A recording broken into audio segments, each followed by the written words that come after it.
Lowering your blood pressure naturally, there's really two ways to do it. Blood pressure, we often say, is regulated in the kidneys or the renal system.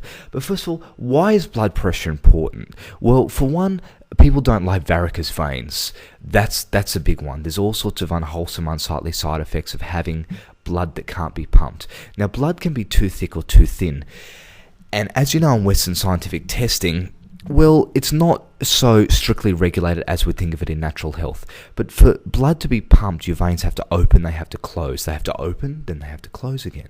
So as the heart is pumping the blood through you, the blood exerts a pressure on the outside of the veins, and this we call the blood pressure. Now, it can be high, this pressure, or it can be low. Now, when it's low, you could almost visualize it like it's moving through very weakly. You know, you heard of people have low blood pressure, they get up, they feel like passing out.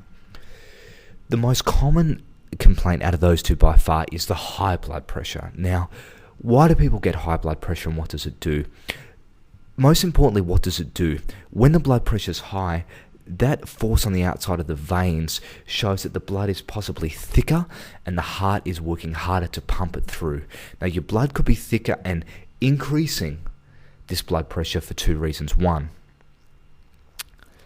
your kidneys filter excess fluid out of your blood, and if you're holding fluid retention in your hands, your wrists, your ankles, there's a chance your blood may be thicker, and now the heart has to work harder. Now you've got cardiovascular strain, and now you've got veins that have to open wider to let this thickened blood through. Now there's a few strategies we can do to help the veins. There's a few herbs out there. There's horse chestnut, there's hawthorn for the heart, there's cayenne pepper.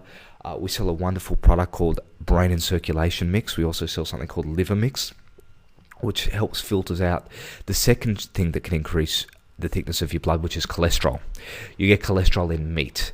And the more we can lower that and stop putting strain on the liver, the thinner we can make the blood, the less fat, the easier your heart is to pump, the thinner and fitter you'll feel, and the easier it will be to get through the day.